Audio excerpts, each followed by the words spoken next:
All right, welcome everybody. Today we have with us Jon MacDonald. Jon is the founder and president of The Good, which is a trusted e-commerce and lead conversion advisory.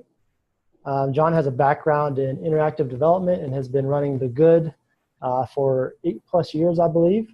The Good is, I think, highly respected in the industry. They've got clients such as Nike, Easton, Mastercraft, to name a few, and they help their clients with e-commerce and lead conversion.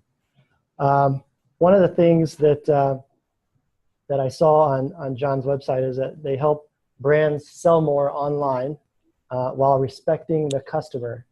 And Jon, I thought that might be a good thing to touch on. But did I miss anything with the introduction? No, that's great. Thank you. Wonderful introduction. I appreciate it. Sure. So yeah, what does while respecting the customer, what do you mean by that?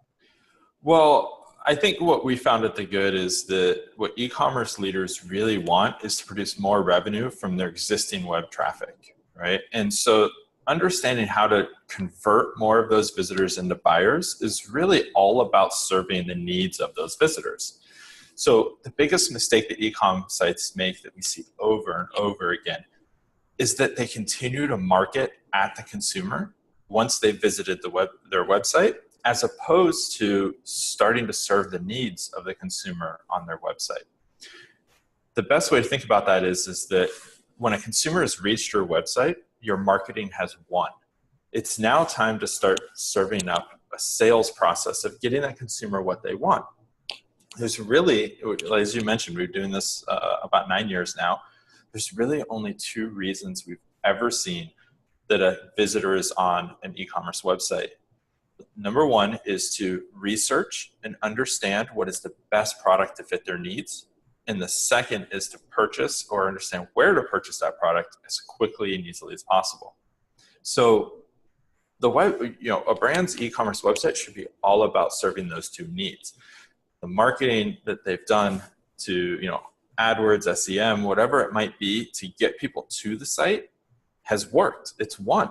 They're on your site. So now if you continue to market to that consumer, it just gets in the way. We see all the time that people put up rotating banners of marketing messages talking about how great the brand is or all of these features of their products. But really, it's all about just helping the consumer find the one product that they're there for, right, and do that as quickly as possible. Yeah, such a good point. Yeah, I mean, I think maybe e-commerce are some of the worst, e-commerce sites are some of the worst at cluttering up their home pages and their category pages with basically advertisements. They look like banners to link to a certain product or category, but really they're on-site advertisements. And yeah, I think the way you put it, they get in the way. That's such a good way to put it.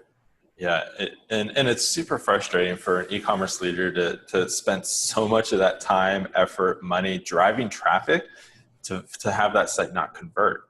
And so what we do is help kind of reorient the thinking of these e-commerce brands and the e-com managers and VP of e-coms around how to serve what the consumer is looking to do. And naturally that leads to more conversions on their site, which is a unique way of thinking about conversion optimization. Of course, we want to use data to make those decisions, right? Because that's the best way to understand what the consumer is looking to do, is to see, look at both qualitative and quantitative data, meaning understanding what the consumer is actually doing, right? So looking at your analytics, heat maps, click maps, scroll maps, all of that type of data is great because it tells you what people are actually doing on your site, where the leaks are, where they're deserting. But to truly understand what they're doing, you also need to get into the more qualitative side of user testing, surveying, interviews, things of that sort. Gotcha. Conversion optimization, rather, is important, I think, for really any website that's trying to generate sales or leads. But why is it especially important for e-commerce websites? Well, I think that conversion rate is the highest return on investment activity they can do, right? So if you think about what doubling your conversion rate as an e-com site would do for your revenue, it's the highest impact area. You can send more people to your site. You can always spend more money driving traffic, but if you're only converting 2% of that traffic, you're only going to convert 2 out of 100 people that you spent a ton of money to get there. So focusing on improving that conversion rate for an e-com is the most direct path to higher revenues. Yep, couldn't agree more. It's kind of exponential. I mean, yeah, if you've got an unoptimized site and you're spending $1,000 to get traffic, $1,000 a day or something to get traffic to that site, just imagine how much more effective that $1,000 would be on an optimized site. And that's why one of the things we focus on quite a bit with our clients is truly getting more revenue from the same number of visitors, right? And if we focus on that conversion rate specific metric, what happens is everybody thinks their conversion rate is great, or they already know it's not that great, but they say, hey, the average is only 1.5, 1.75. I'm at 3. I'm great. Like, I don't need to work on my conversion anymore.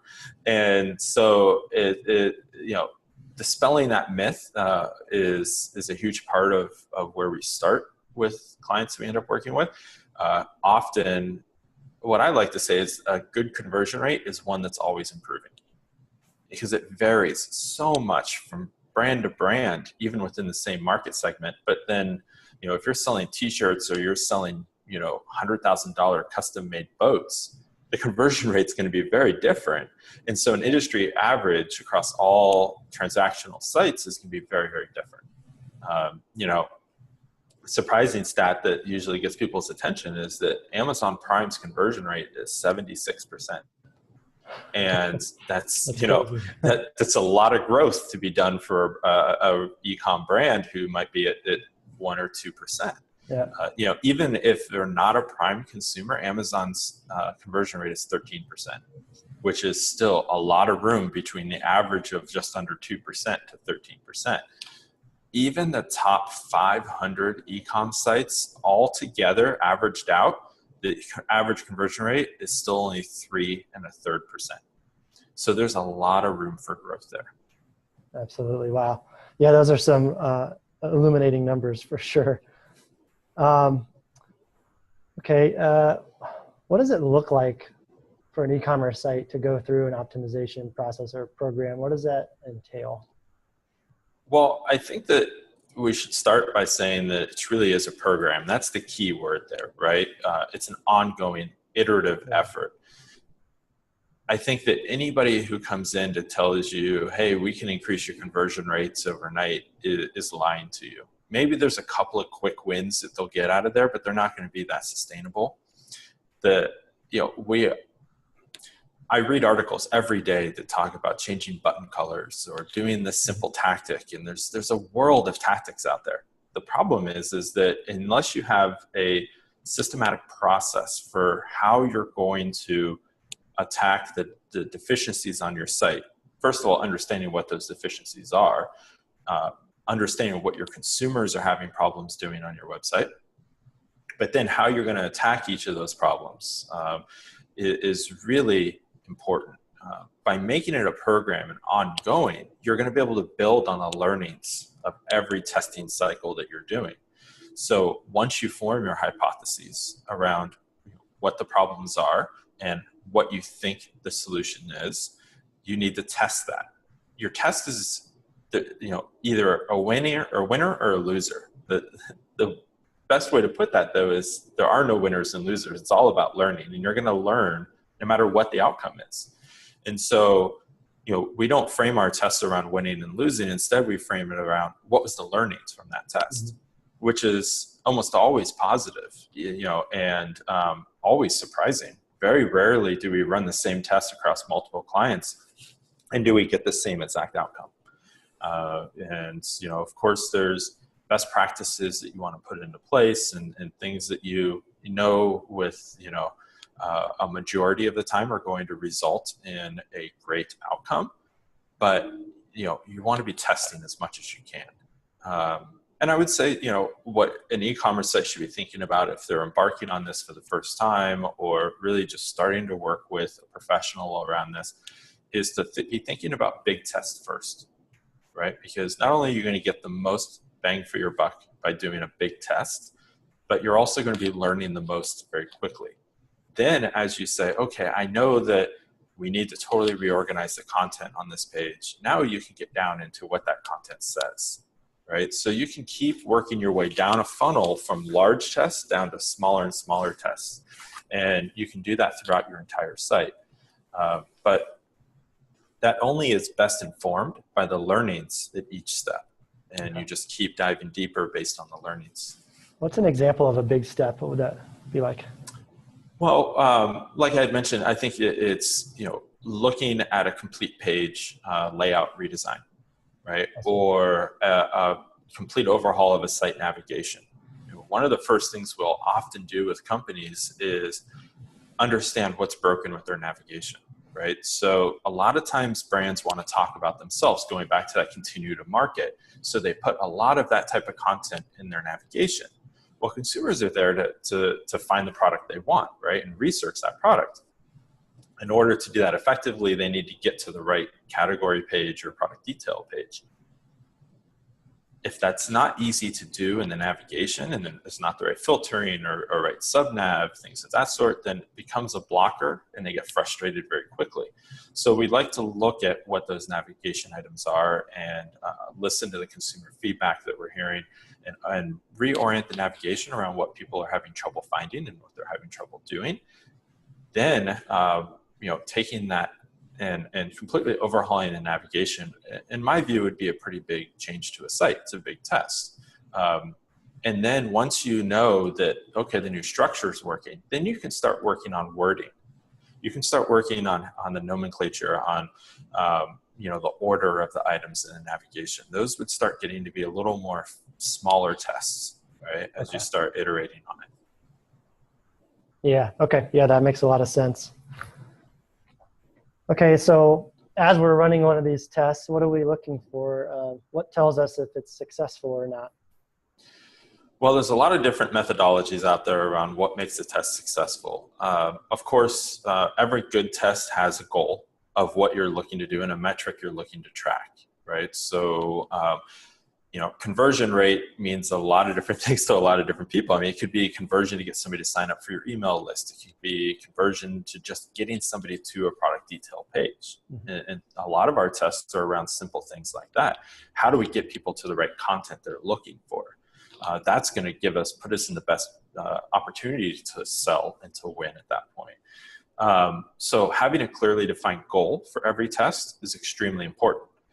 Now, once you have a well-defined goal, you can iterate on how to best unlock the results there.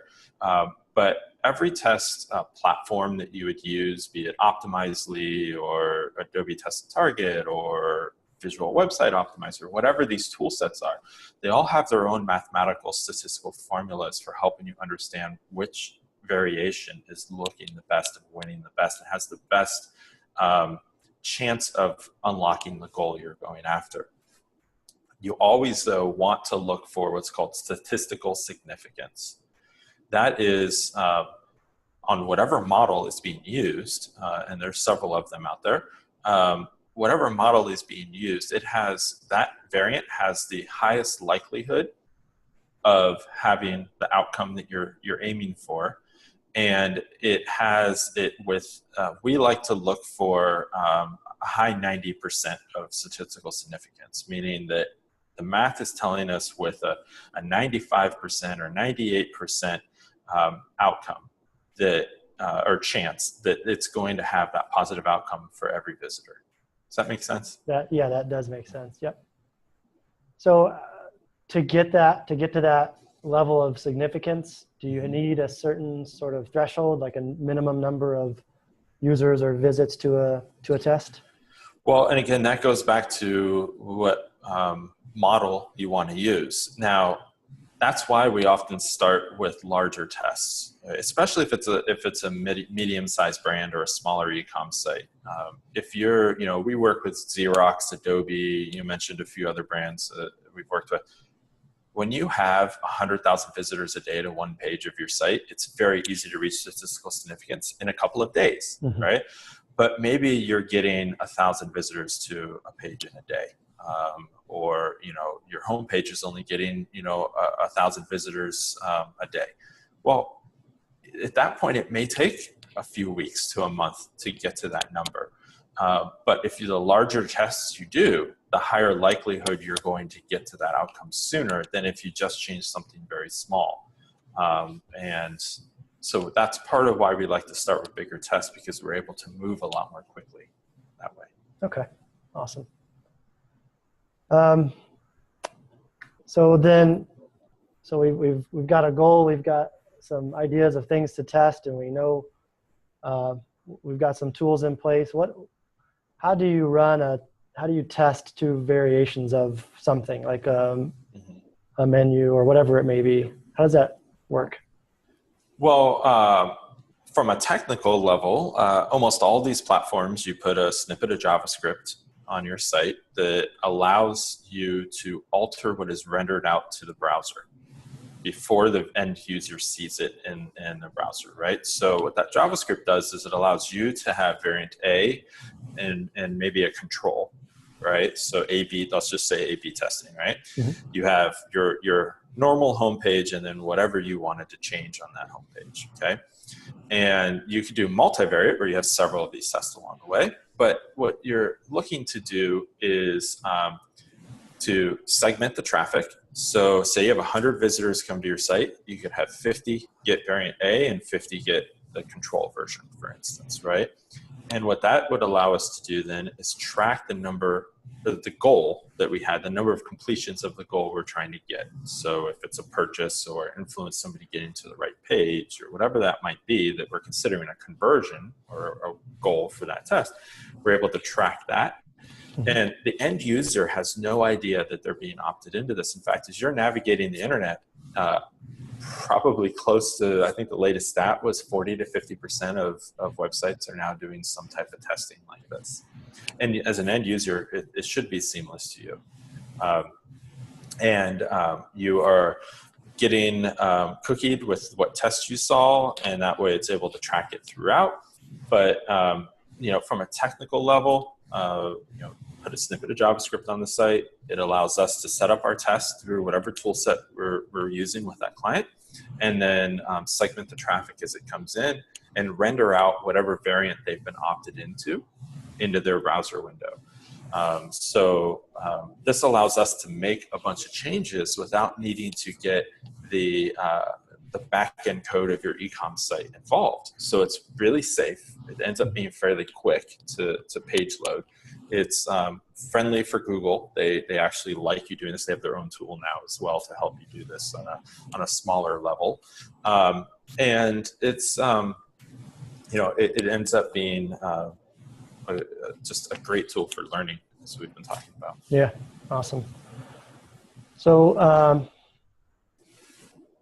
I want to try to give the audience sort of some perspective about what it's like to take one of these tests through to completion. And correct me if I'm wrong, but for those who don't know, I think it's basically you have a tool like Optimizely, let's say, and you use that tool. So it basically brings up your website inside the tool, and you can make changes within Optimizely that then are reflected on your site via that JavaScript snippet, correct? Correct. And then say I've got 2 or 3 versions of that particular test.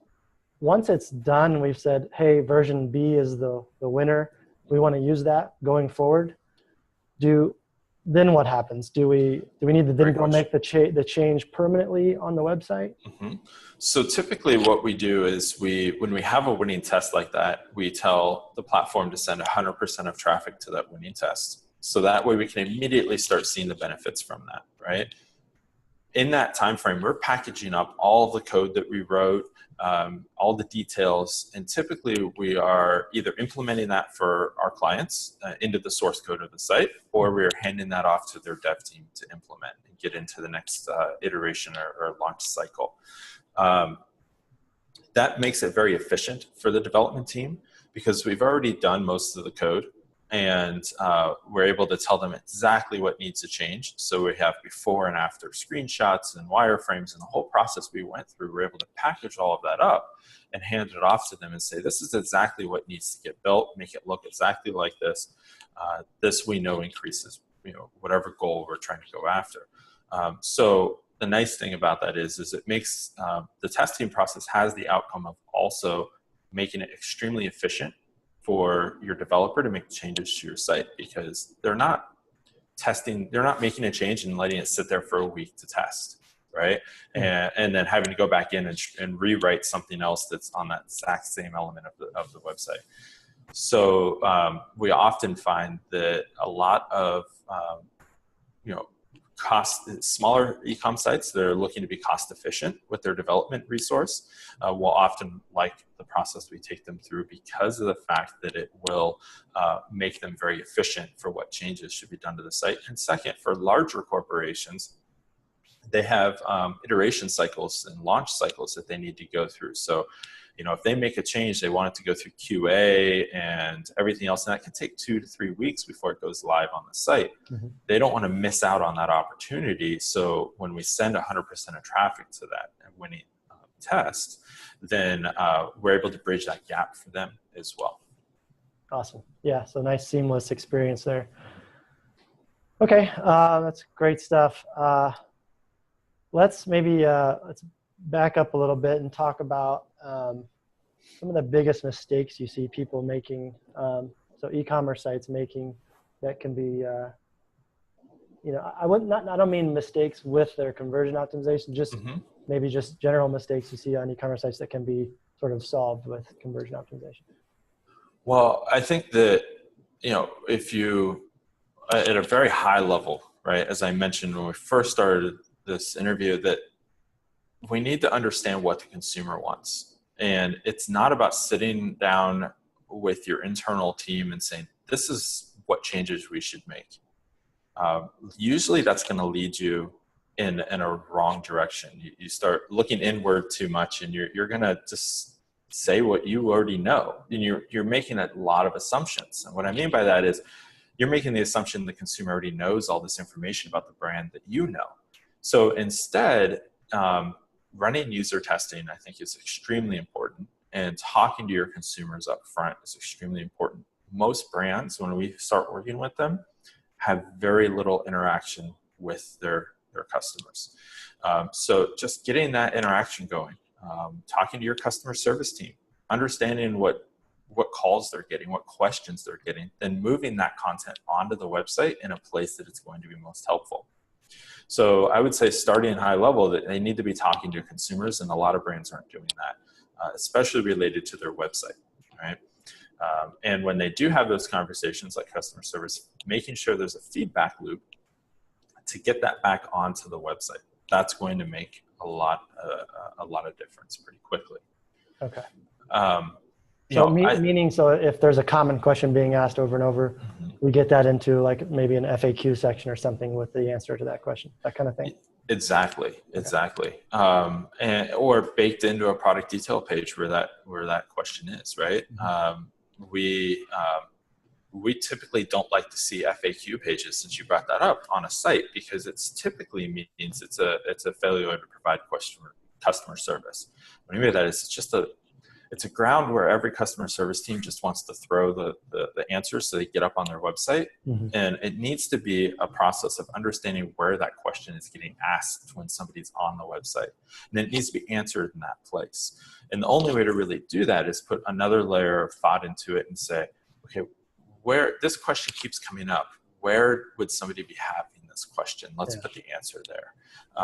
That leads to a lot more conversions. It leads to a better customer experience, and it leads to people ordering more quickly.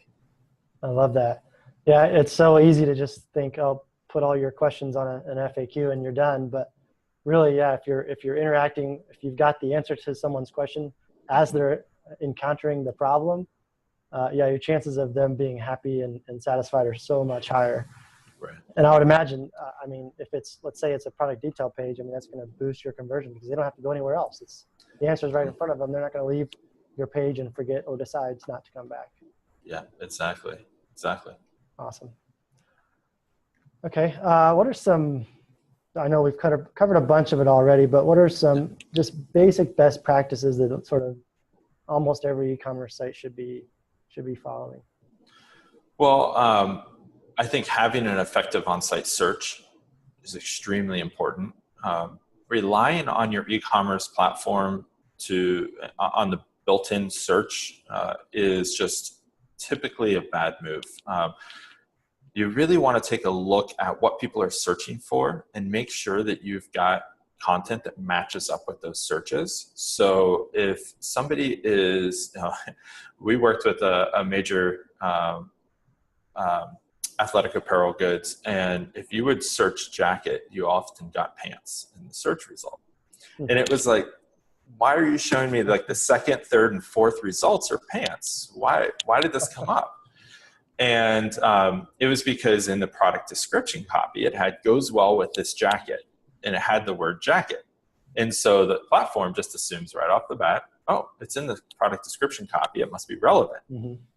Well, combing through your search results and really doing some research on what people are searching for, even just making sure you're doing search tracking appropriately in whatever analytics package you're using. So if you're using Google Analytics, it requires a little bit of effort to set it up, but once you set it up, you're getting a ton of great information because you're then able to see what search queries are most important to your end users and then build out specific landing pages that come up when somebody searches for that keyword.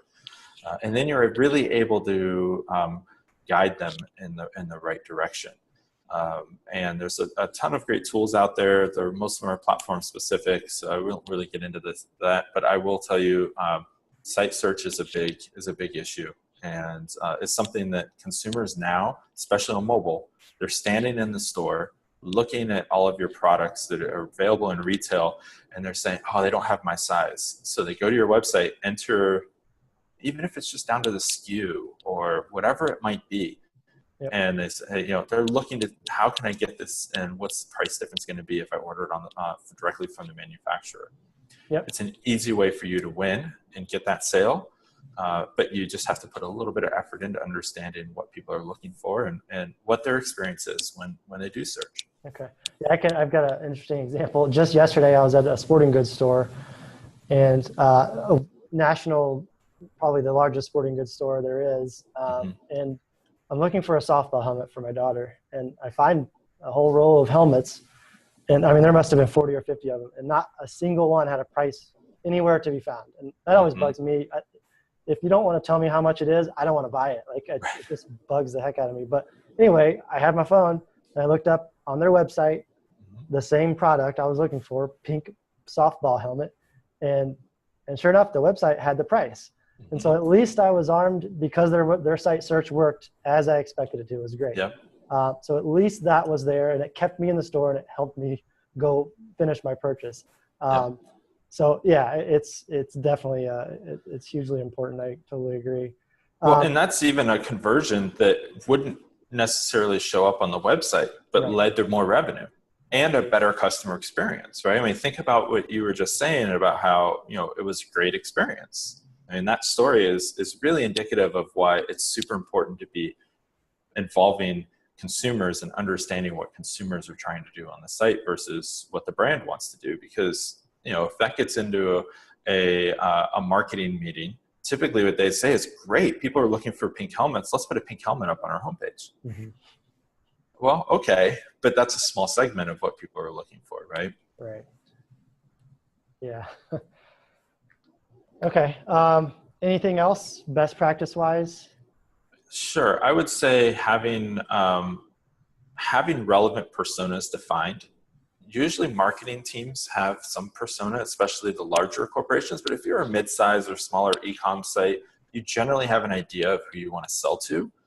But very rarely do they have specific personas for who is buying on their website. Once you put those personas together, then you can start building up understanding of what those people are looking for.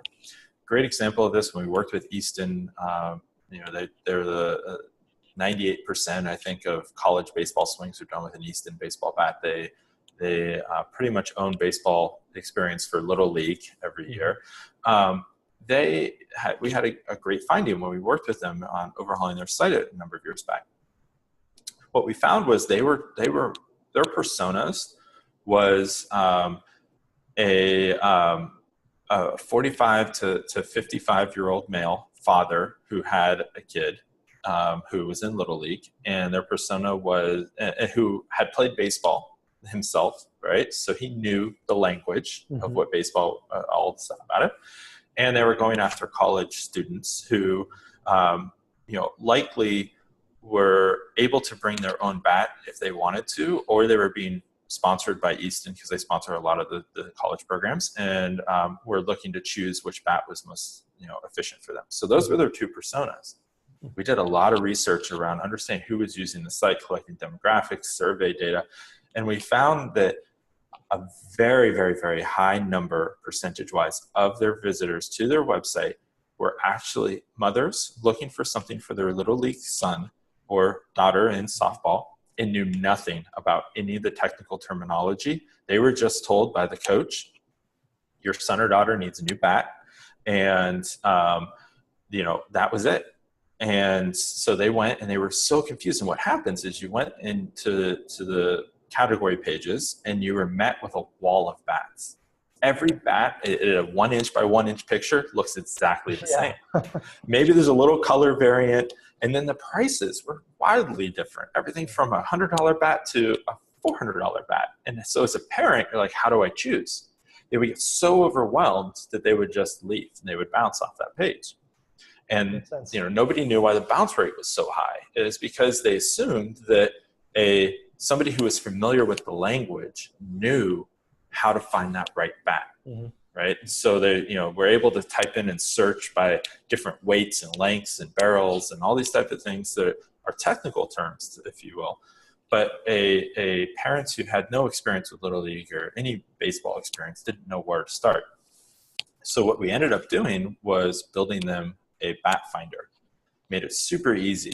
My kid is a strength hitter, is an on base, different types of players, right?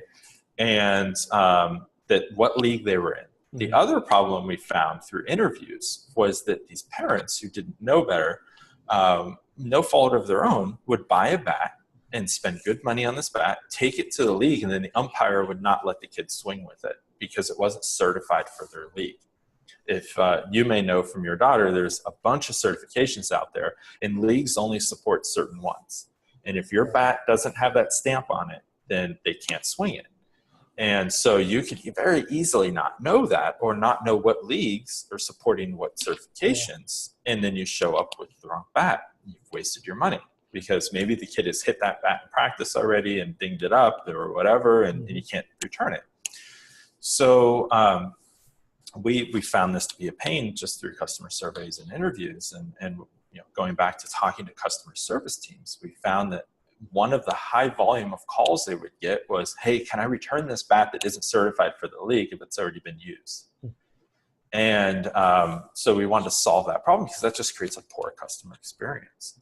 So we, as part of the bat finder, we put in what league is your child in, and then that would only show the right bats that were certified for that league.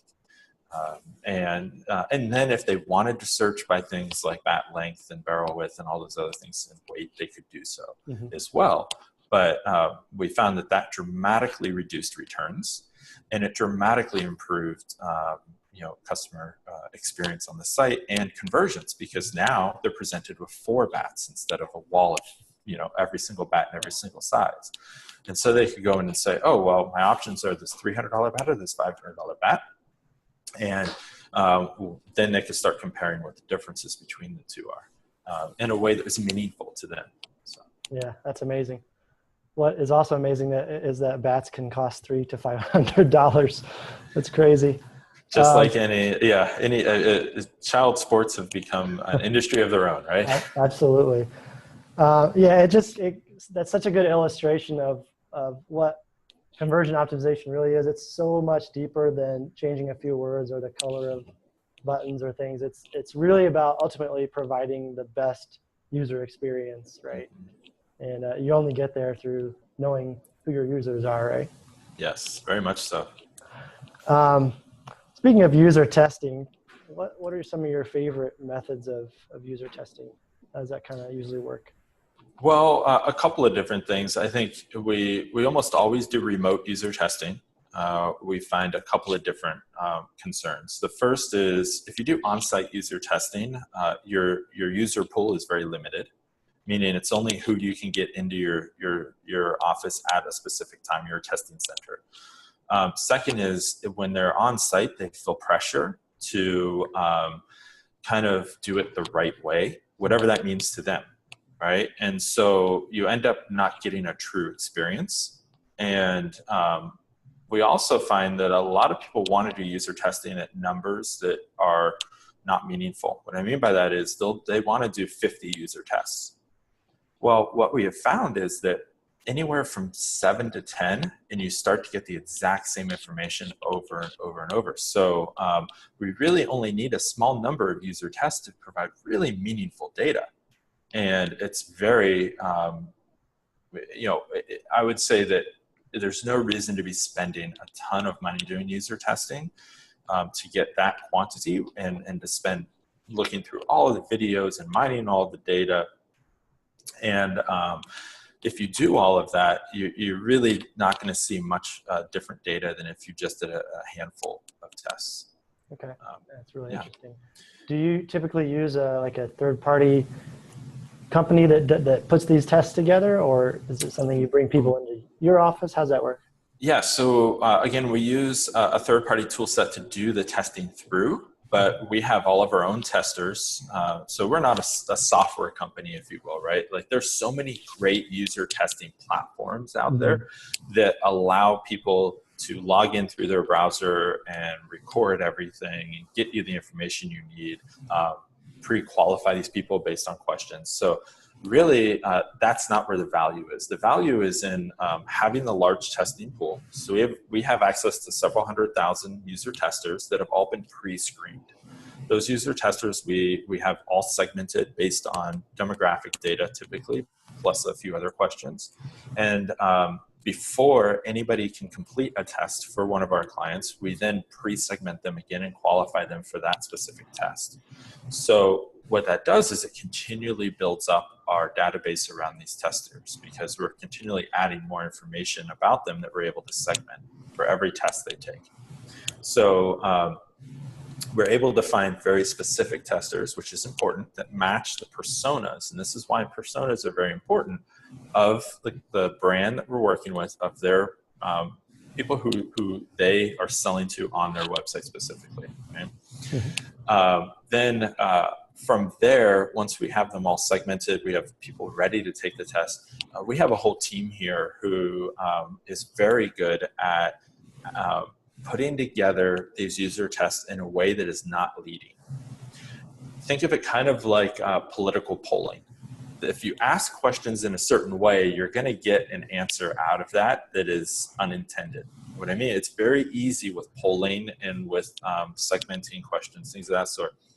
And the way you do user testing to ask a question that is going to get you the answer that you already know. So you have to be very careful and be scientific about how you ask the questions and to ask people what to do. Usually the best ones are very open-ended.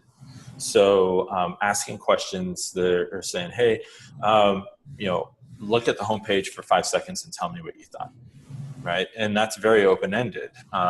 Or, it's super high level. Or even diving a little deeper and saying, you are going camping next weekend. We've already pre-segmented them. So like you've done several other times. And your sleeping bag needs to be placed. Go find the best sleeping bag for you. So you're giving them a little information to go on, setting up a scene for them, and now they're completing that task. All of these testers that we work with have all been trained on how to think out loud about what they're they're going through and what they're seeing as they're using the site. So not only are we recording their screen, their webcam, their audio, but they're also thinking out loud as they go through the process. So going back to qualitative and quantitative data, this really allows us to match up the information that is in the analytics with what, which is what people are actually doing with what they're thinking behind that. And it's very insightful when done correctly. The hard part from user testing is sifting through the hours of user testing video to pull out all of the insights, find the commonalities. That's truly where the hard work comes in. That I think a lot of brands also, they stop before they get to the point where they're actually gaining those large insights. Interesting. Yeah, I would imagine it's a lot of just detailed manual labor to get that information into some sort of spreadsheet or database, or something that you can actually take actionable. Yeah, a few of our team members have become experts at listening to chipmunks, right? Because we like to speed the videos up and then be able to pull the information out. So if you listen to them at 2x, for instance, you're able to get through a lot more. But it's a very specific skill set to be able to understand what people are saying as they talk that fast. Yeah, that's funny. I listen to podcasts double speed sometimes, but that would be hard doing that with a test where you're actually trying to absorb everything they're saying. Yeah, definitely. Okay, awesome. Well, John, so far this has been really, really great. We can go ahead and start to wrap things up. Great. I thought it'd be nice if you had any kind of closing thoughts, or just if there's anything you wanted to touch on that we haven't touched on yet in terms of how folks can best get started and or improve their optimization. Well, I think that, again, I think it's really important. I'm seeing a lot of trends out there right now as a lot of digital marketing firms and development shops, if you will, e-commerce development shops are offering what they call optimization, but they're not offering it as an ongoing service. And I really implore people watching this to think about how it's really an iterative, ongoing process, and that there's not one thing that's going to be changed on your site that's going to just double your conversion rate overnight. If anybody tells you that, it's not happening. It's kind of like in the SEO world where people used to say all the time, I can get you on the first page of Google. Yeah. Right? Well, there's no guarantees of that. Yeah. And there's no quick thing that person's going to be able to do.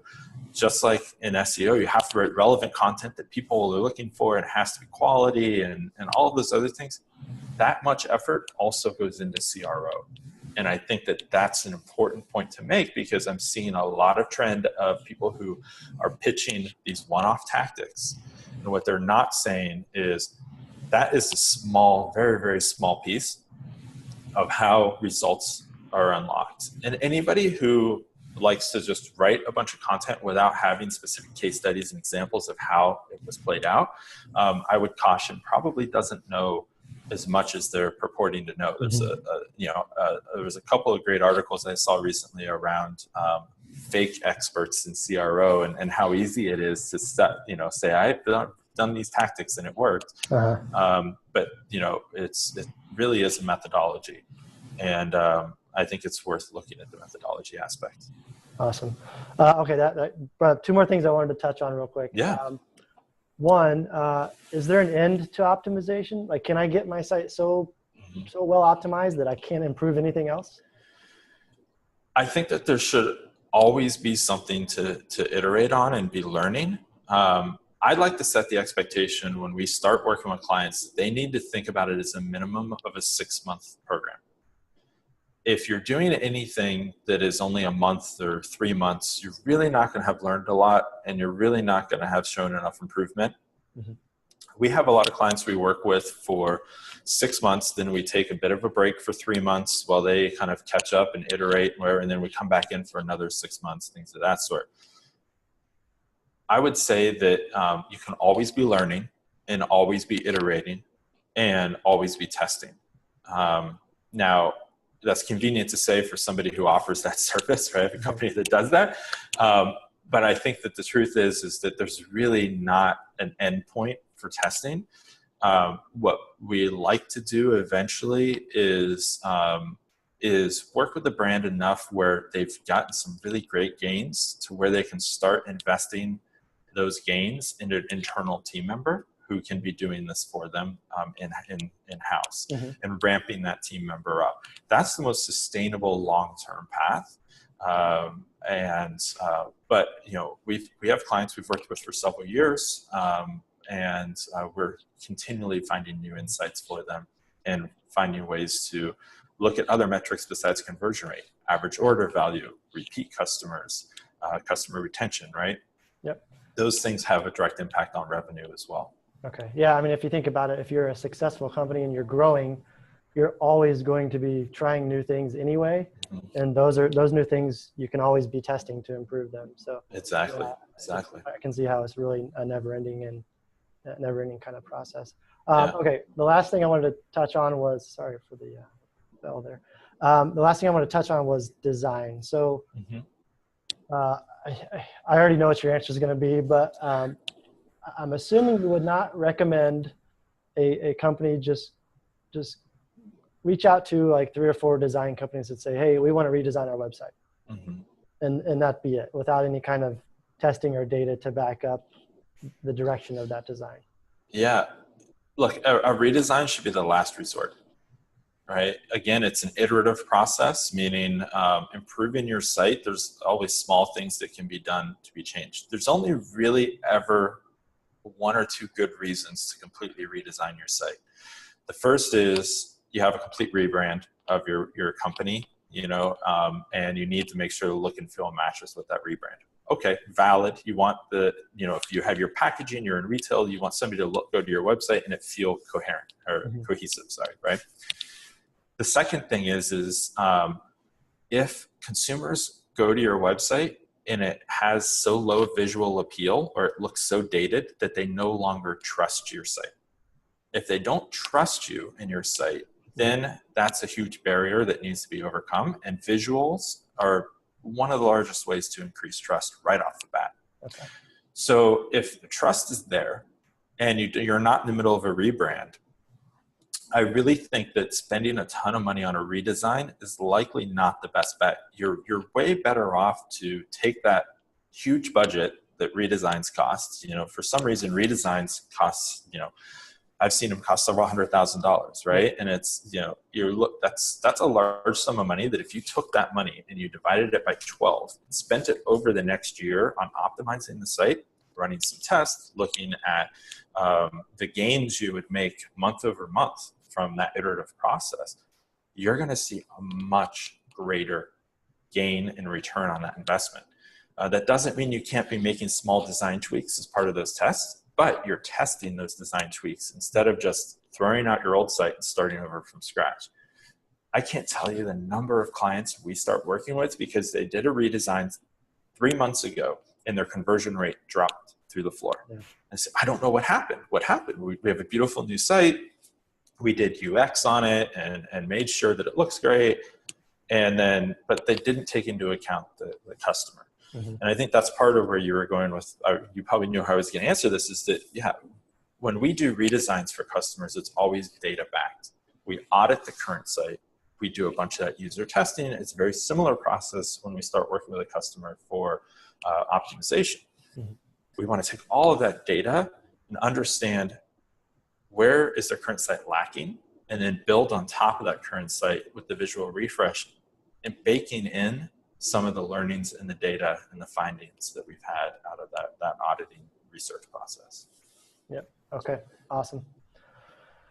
Well, John, this has been really great. I wanted to give you a chance to let everybody know where they can find out more about you, and if there's anything you'd like to let people know about today. Well, I think that the best place to find out information, a lot of what I've talked about today, is on our website for The Good, just thegood.com. Pretty easy. There's 2 great resources that we have available. If you go to our Insights section in our main navigation, that we put out high quality content every week. So sign up for our email list. We have over 100,000 e-commerce and marketing leaders on our email list who get that content every week and are I'm one of them. engaged. I like it. Okay, great. I'm glad to hear that. And the second thing is up in the nav in the top right of every page on our site, there's a button that says score your site. You can get what's called a stuck score. It's a part of our methodology. We've devised a score for how well your site is doing in 5 main areas of conversions, as well as an overall score. And qualified brands that can sign up after they take the stuck score and get the report to have myself or one of our team members walk them through the results and the scorecards that come from that. It takes about 15 minutes to answer all the questions, but it's super valuable. We've had several thousand brands take the stuck score now, so we know what averages are for different industries, things of that sort. All the data remains private, but we will show you where the averages are and where you fall on the average. We don't mention other brands. We just we have enough data now where we can clearly show you how you're doing compared to others. So people find that extremely helpful. It's something that we offer on our site for free. So if you're willing to invest a few minutes to get it, it's well worth the outcome. Yeah, sounds like it. That sounds great. Awesome, John. Okay. Thank you very much for your time today. That was a really great session. I'm sure people are going to get a lot of value from it. Great. Well, thank you so much for having me. Absolutely. Take care. Thank you. Bye-bye.